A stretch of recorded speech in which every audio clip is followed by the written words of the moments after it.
Good day everyone. For today's video, let's tackle about division of polynomials. So, division of a monomial by another monomial.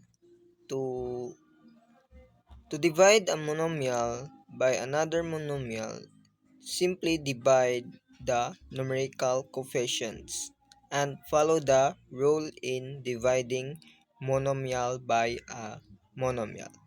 So, this is our example. Number 1. 25x to the power of 5, y to the power of 2, z to the power of 3, divided by 5x, y to the power of 3, and z to the power of 2. So, kapag magdi-divide tayo ng monomial sa monomial, kapag sinabing monomial is one term sa one term, i-divide lang natin ang numerical coefficient o yung constant.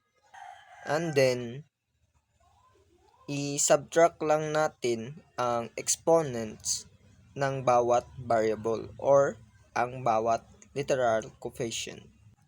So, this is become 25x to the power of 5, y to the power of 2, z to the power of 3, divided by 5x and y 3 cube z to the power of 2. So, i-divide lang natin 25 divide 5 equals 5. So, and then, pagsamahin natin ang bawat variable or literal coefficient.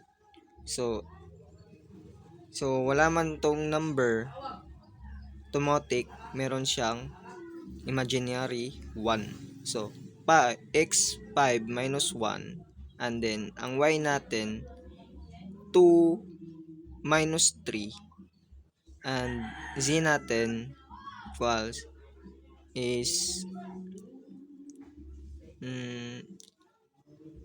z to the power of 3 minus 2.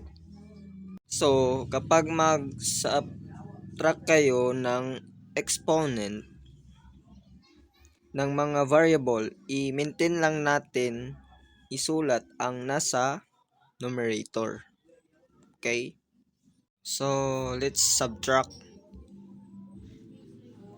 5x 5 minus 1 equals x to the power of 4.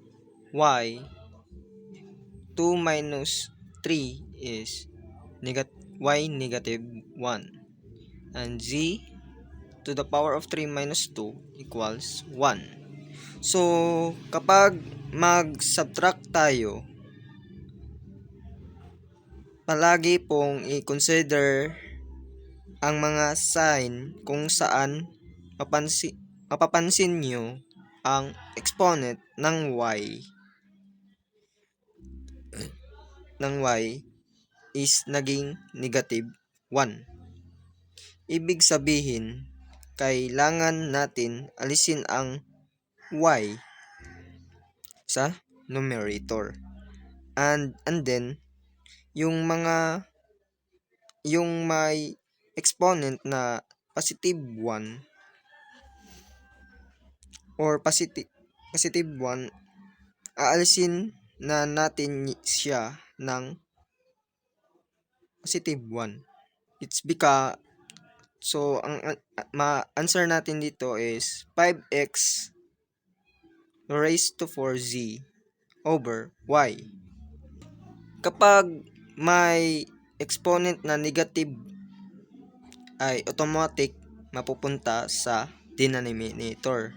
So, kung positive is mapupunta sa numerator. Gets niya ba?